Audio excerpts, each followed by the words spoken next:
Welcome, everyone. Welcome to this very special day. I'm so glad that you are here to join us to celebrate this new and important and really critical next phase of our work here in the great city of Newark. I am your MC for this morning, Louis Laria, Director of the Office of Homeless Services. First, I want to welcome you all to the new home of the outreach and community teams. This space here will house the community teams and outreach teams of the Office of Homeless Services and the Office of Violence Prevention. It was previously the Metro Sub-Precinct. The mayor wanted us to be closer to the needs of our residents, especially those in the greater downtown area. So he charged me, along with Deputy Mayor Yuri and Director Winfield Hill, to create this space, not just for our teams, but for residents in need of services. So we're really excited about that. So as you can see, we've been furnishing it. We've made some improvements, but we have more plans for this space to make it more of a welcoming and safe space for our teams and for our residents. So of course, I want to thank Director Miranda, Sergeant Sagara, Lieutenant Bess, our buildings department, Kieran, and our team, and everyone else that supported us in creating this new space. So before we begin, I want to acknowledge, of course, there's some people behind me, as you can see. But these are incredible people. We could not do this work without them. So please, as I introduce these teams, give them a round of applause. First, I'm going to start with the City of Newark Outreach Team, led by Mr. Kieran Blakely. So you want to raise your hand? This team is now really the largest and most professionally diverse team we've ever had in our office. They are peers, counselors, social workers, and fierce advocates. Bridges Outreach and CSPNJ, raise your hand on both sides here. They are amazing street outreach partners that are helping us now to provide these critical services 24/7. They are a team full of compassionate and determined servants that really answer this call every day. And to our Rutgers Health team, who's here to the right, to your left, our psychiatric nurse practitioner, which I'm not sure if she's part of the, there she is back there, Lavanya, a manager of clinical services, Rochelle, and the rest of the team that have partnered with us to address the medical and clinical needs of our residents. And I want to give a shout out to OVP, although they're not behind us, but Ms. Helms and all the good folks here. Yeah, come over here, Ms. Helms. We really consider OVP is our brothers and sisters, and they really help us in providing services and identifying resources within their network. So some other acknowledgments, of course, our good friend Bob Preek, who's the RWJ Health Senior Vice President for Community Health. Director Miranda, which I think I saw here. There you are, right there. Our newest public safety director, Miranda. He's been very, very supportive. Him and his team here.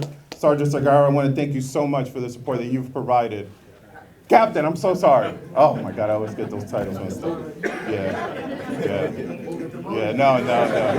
He's gonna get me because I see him at the gym every morning. And then we also have the Housing Authority Director here as well. Thank you for coming, sir. Appreciate all the help you've been doing and all the support you've been providing. All right, so we're gonna get started. So we're excited here to announce the mayor's major expansion of our street outreach efforts that consist of 5 initiatives and services. The first one is a new clinical downtown and metro team funded in partnership with the Newark Alliance, RWJ, Prudential Financial, Mara Foundation, and the MC Day Foundation that will be based in this new space and will be consisted of a advanced practice nurse, a clinical social worker, outreach worker, community resource police officer, and other members that will address the complex needs of residents in Newark's arts and education district. We also have a new 24/7 outreach team that will be funded thanks to a grant from DCA and managed by our partners at Bridges Outreach and CSPNJ. Folks, we now have outreach workers canvassing our city and providing emergency services every single day, every single evening, and every single overnight. That's really big news. We also have the expansion of our street medicine initiative in partnership with Rutgers Health that will deploy 2 teams of psychiatric nurse practitioners, social workers, drug counselors, outreach workers to deliver cost-free direct access to mental health and drug treatment and resources to our unsheltered residents.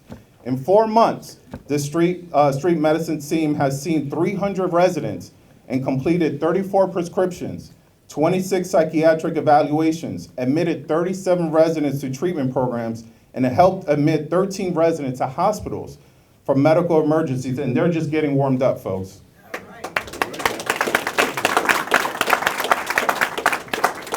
And as I previously mentioned, the expansion of the City of Newark team that now consists of the largest team we've ever had with over 10 members of many disciplines, expertise, and most importantly, love for our city and its residents.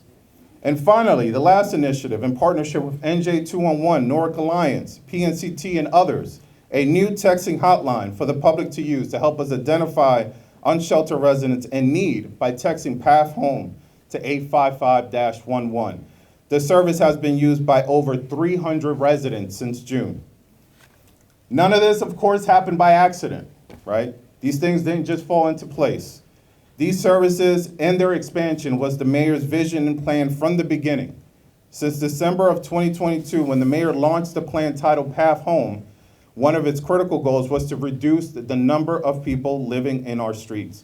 And since then, we introduced several strategies that have helped us reduce the unsheltered population by over 57% in its first year, and has helped us maintain a 2-year downward trend since its launch.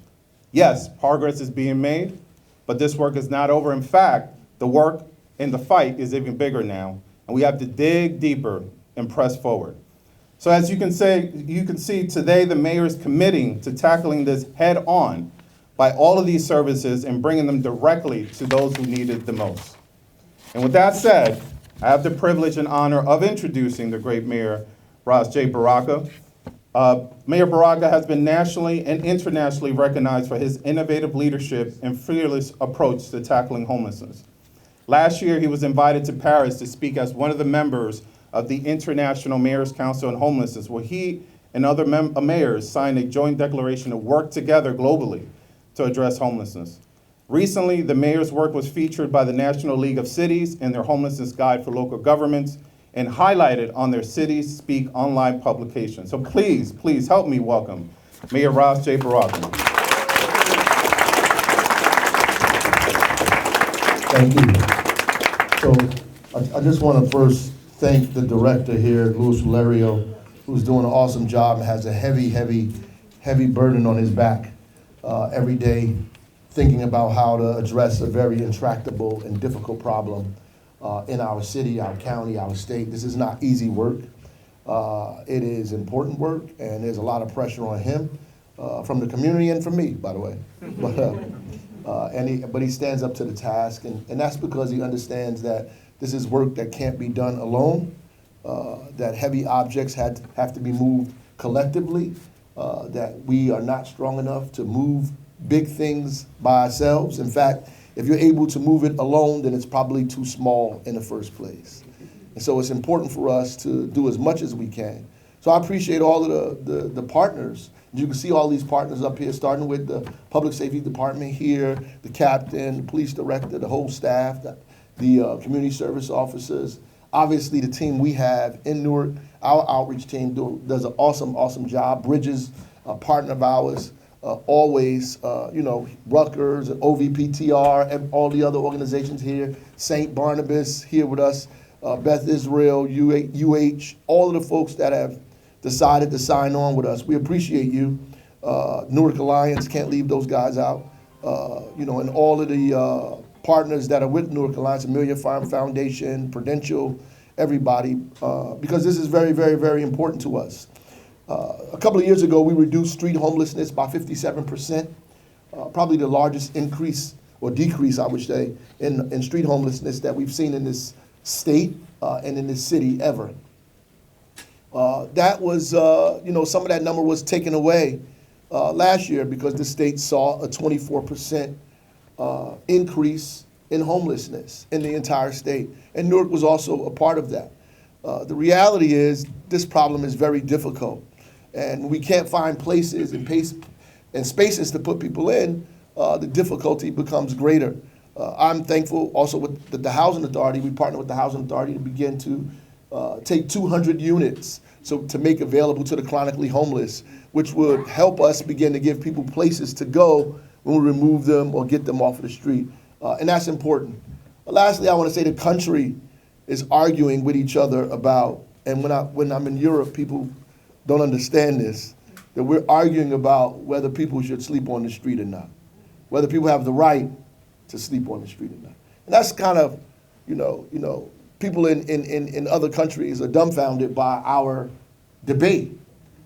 You have people who are fighting, oh, you have to let them live in a tent on the street. The reality is, in one of the richest nations in the world, we should be figuring out how people aren't sleeping on the street. The debate shouldn't be about whether they have a right to be in a tent. The debate should be, why haven't we figured out how to house people who do not have homes or do not have shelter? And that's what we're beginning to do here in the city of Newark, with the many opportunities that we've created for folks in the city to have a place to go, right? From the container villages, to drop-off centers that we're creating, to the mini shelters that we partner with, to now the housing authority that are now become a partner of ours. Our economic development department, who is going to help us build more transitional homes in the city. All of it is important for us, especially it becomes important in times like this where we know it's very, very, very cold outside, right? And so I just want to applaud all the people you see behind me, these outreach workers who are doing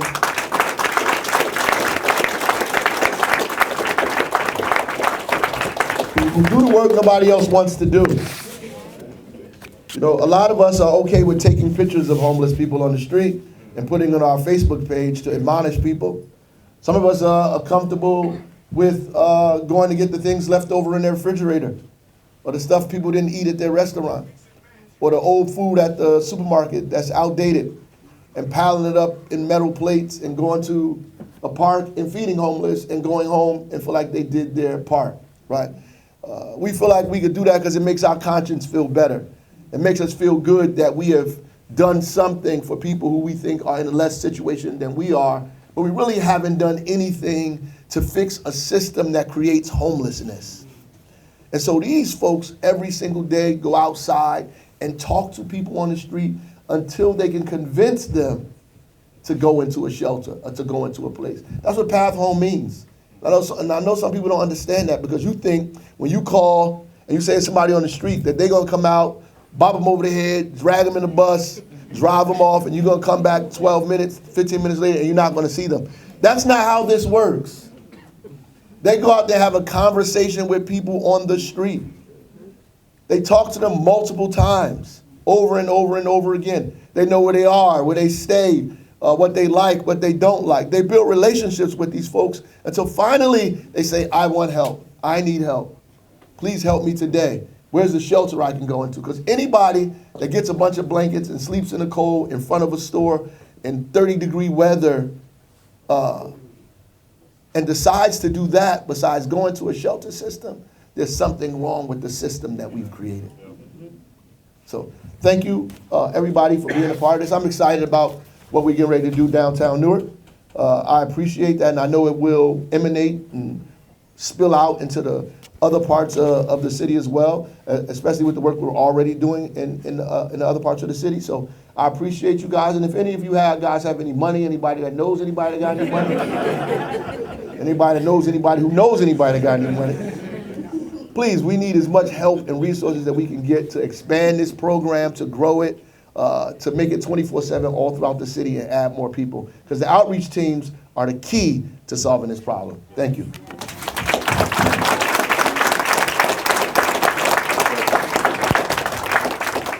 And I just want to say that the pressure that the mayor applies to us all makes us better leaders. So I appreciate you for your guidance and giving us the resources to do this work.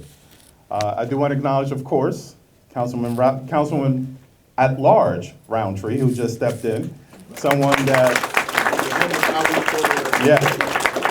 way long before there was outreach workers, it was Councilman Roundtree with her Air Maxes going out into the community, or Gore-Tex, whatever you want. But I want to thank you, of course, for your support and everything you do for this work. So next, I want to just say, right, that Mayor Baraka's plan was a call to action really for the community to join the city's efforts and use the power of collaboration to push forward, because no city alone can end homelessness. So in the last year, we've seen so much collaboration with all levels of government to get this work done. And our partners at New Jersey Department of Community Affairs and its Office of Homelessness Prevention have played a critical role in this success here in the city of Newark. We have received deep data analytics, operational support, and funding that has helped us move our strategies forward. So I want to invite Dr. Callahan to come up and say a few words. Thanks, Liz. Hey, really excited to have this opportunity here. Thanks, Mayor. Thanks, Director Ilario. And particularly, thanks to every single person in this room that made this happen. So Pam, Rich, our healthcare partners, right? Throughout the state of New Jersey, homelessness is a problem and a challenge that requires bold action, compassionate leadership, and collaboration across sectors. In the city of Newark, that is one of the few places in this state where we can point to as an example of where things are happening right?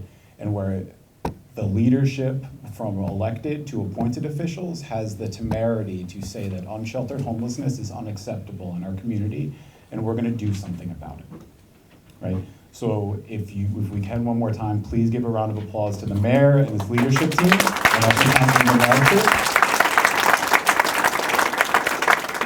So I'm not gonna foot stomp too much on what's already been said, but particularly programs like what Newark is launching today are lifelines, right? When we have government, healthcare providers, nonprofits, and community advocates come together, that is how we solve unsheltered homelessness, right? And importantly, unsheltered homelessness is something that can be solved in our communities. It is not an intractable problem without solutions. It takes bold leadership and people willing to do the work and bite the elephant on all sides, right? So particularly, thank you, Mayor Baraka, thanks Director Ilario, and also thanks to all the partners that made this happen, particularly University Hospital, RWJ Barnabas, Rutgers Health, Bridges Outreach, CSPNJ. I call Pam and Rich probably 5 times a day to go fix problems I have, but most importantly, they not only resolve those issues, they ensure that anybody throughout the state of New Jersey, whether you're living in an encampment in Sussex County or you're sleeping right outside of Penn Station, that you are as expeditiously as possible brought to shelter and you have a path home. Thank you very much, and I'm really looking forward to this for kicking off.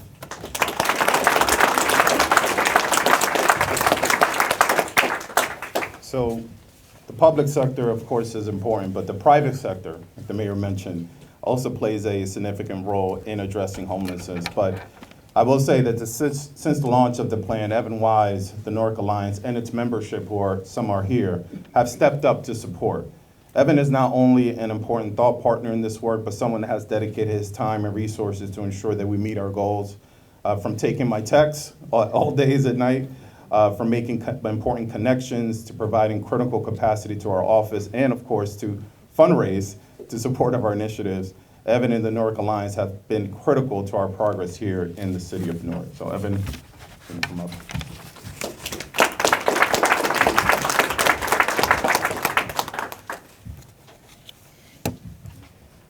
It's good sometimes to start these things with a joke, and this isn't actually a joke, but it sounds like a setup to a joke, which is what happens when the largest maritime shipping company in the world, one of the largest hospitals in the United States, the largest insurance company in America, all get together to do something, to tackle a giant problem. And so what is the Newark Alliance? The Newark Alliance is an entity that's 25 years old, that is built to take on Newark's biggest strategic problems and try to solve them. And it's who we solve them with and how that I think really sets us apart, and then that sets this initiative apart. So that's Port Newark Container Terminal, the New York Shipping Association, MCJ Miller Foundation, Prudential Foundation, the MAR Foundation, proudly Rob Wood Johnson Barnabas Health System, Rutgers behind me, and then others. And JIT, the other major higher educational institution here, has also stepped up with Hope Village. What's so impressive is to be able to say that, very, very different groups, different organizations are coming together to do this. The healthcare organizations We expect that, and what they're doing here is unique and totally impressive. But the fact that so many different kinds of partners are tackling this together, it's key. And I see, the actual people doing the work, standing behind me, Rutgers, CSPNJ. It's just always incredible and humbling to be here and see the group that's come together to take this on. And lastly, just leadership from Commissioner Suarez, from Dr. Callahan, from the Department of Community Affairs in general, Janelle, and then most importantly, the mayor.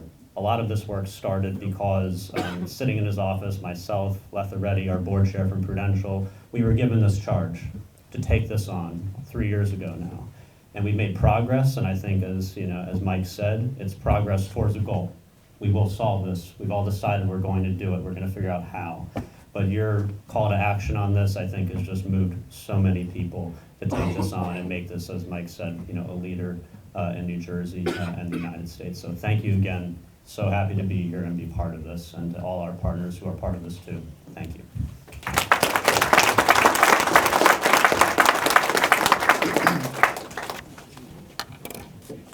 So when I first contacted Rutgers Health about piloting a street medicine initiative in Newark, I thought they were going to hang up the phone on me. The field is still evolving, it's still brand new. It was going to be brand new to New Jersey and to Newark, so I expected some hesitant, but instead, I was met with excitement about the idea and learned that Dr. Sahu, Rochelle, and the rest of the team actually shared a passion for providing medical care aimed at people experiencing homelessness. So we began to develop the program over several months and successfully launched it in September of 2024. And it has been so impactful that we are now expanding it and extending its reach. Dr. Sahu?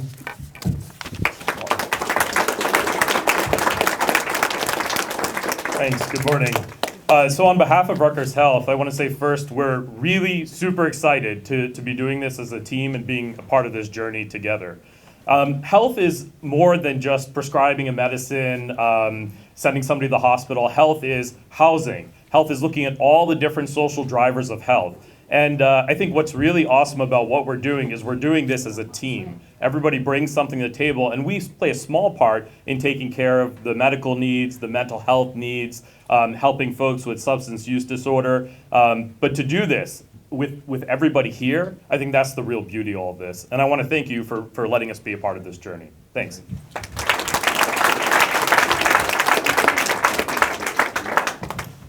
We're also excited that our RWJ Barnabas Health has committed to support the new clinical downtown metro team. They have been great partners in this since the beginning, supporting us at Come As You Are and now with this new initiative. So we are looking forward to continue working closely with them to ensure the success of this team and this initiative. So I'm going to ask Dr. Buckner if you want to come up and say a few words, please.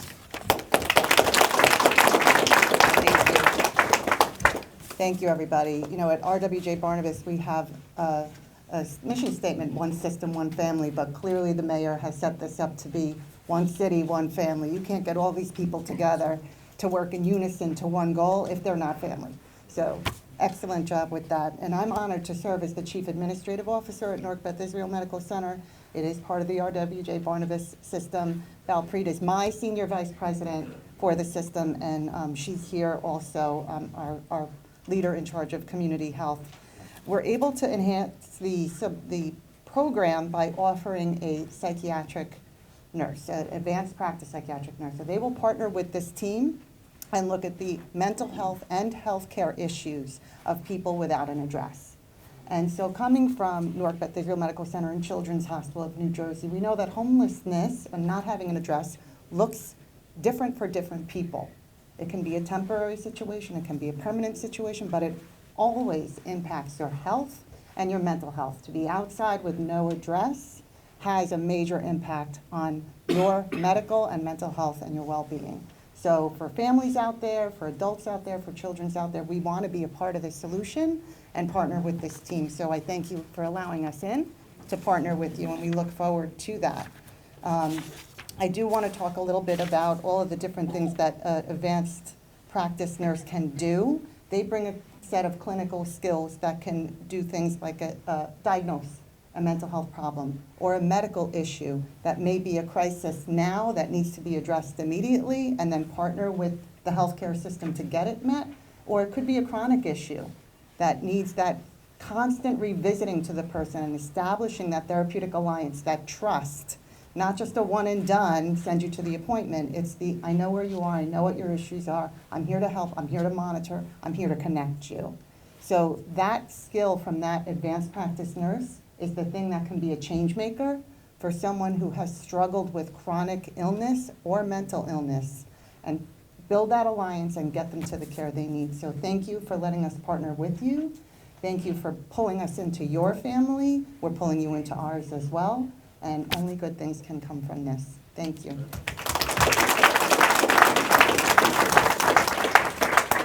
All right, so this next person never says no to a good fight or a bad fight, or a fight, just in general. He's always willing to step up and do more.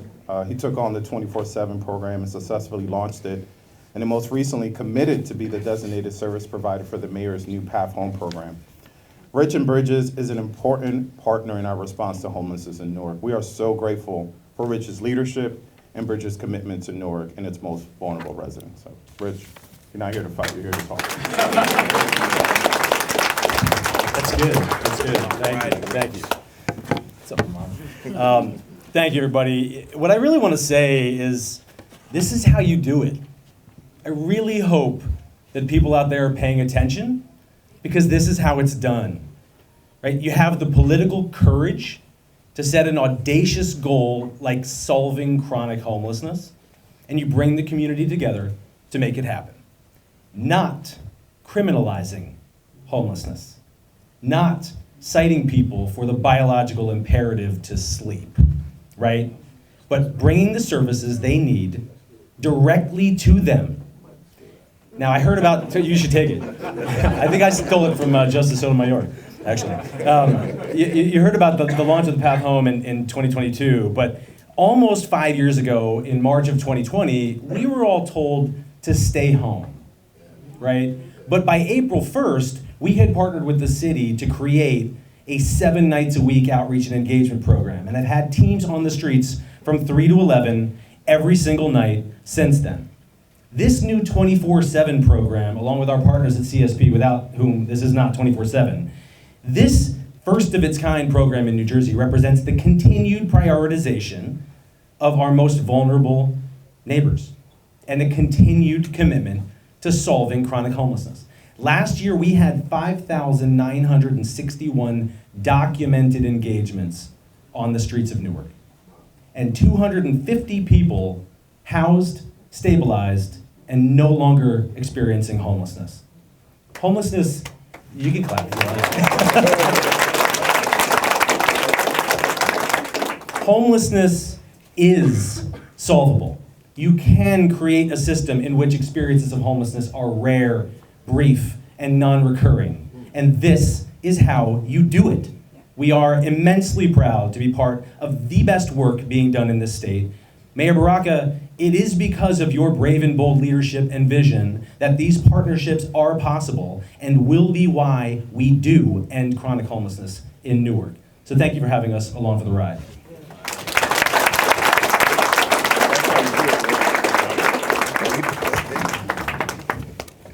Just had that espresso this morning. I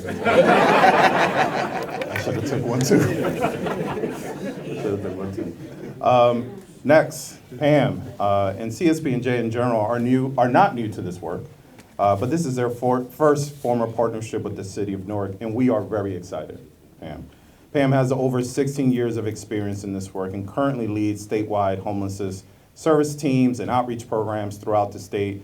And we're really looking forward to her partnership here in Newark, and really looking forward to just having the work that you're doing statewide here. So Pam, come up and say a few words if you'd like.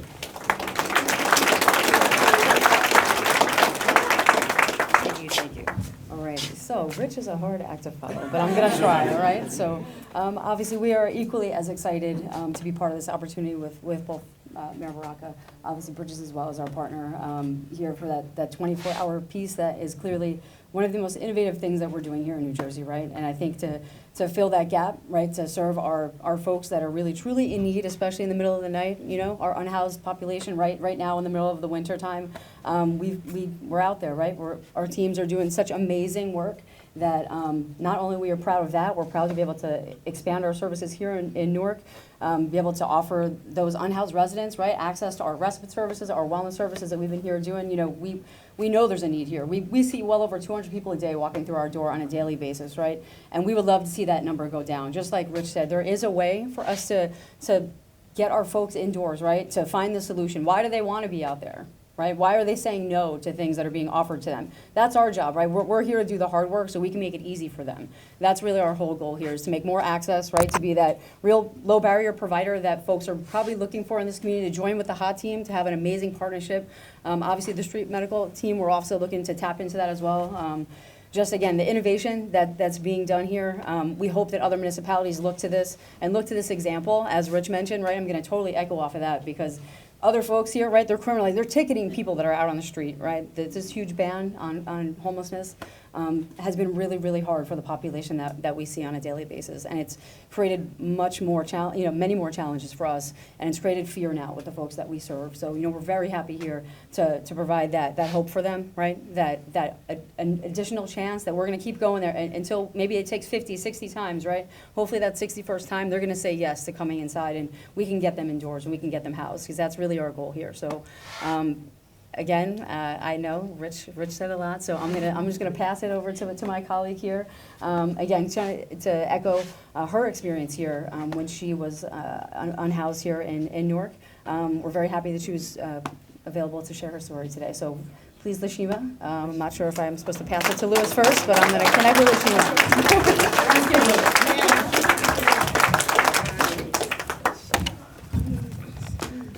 So, I'm just going to give a little bit about my lived experience of being unhoused in Newark.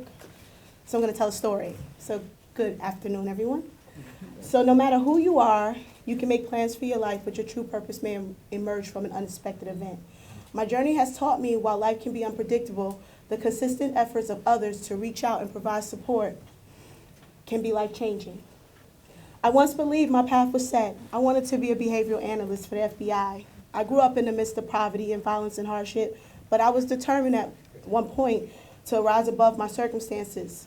I did reach academic success. I did achieve high grades. I did events and degrees, and at one point I had a career. But life had other plans for me back in 2016. My mental health began to unravel. My undiagnosed condition led to risky behaviors, substance use, and eventually homelessness. I lost everything that I thought defined me: my career, my stability, and my sense of purpose. And at my lowest point, I felt like a lost cause, but then something remarkable happened.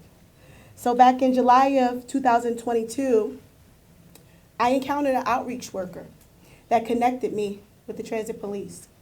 This wasn't just a one-time gesture. It was the start of consistent support that changed my life. The outreach worker didn't just offer help, they persisted. They connected me to a detox program, long-term rehabilitation, and peer support. Their consistency reminded me that I wasn't alone, even when I felt abandoned to the world. Through the unwavering support, I began to rebuild. I learned about my mental health diagnosis. I sought treatment and developed coping mechanisms. Slowly but surely, I started to understand that my recovery is a journey, not a destination.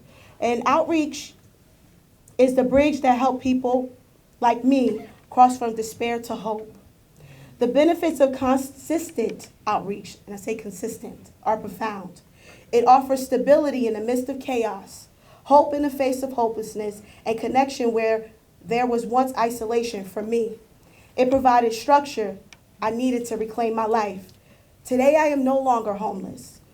I am substance free, and I have embraced a new purpose.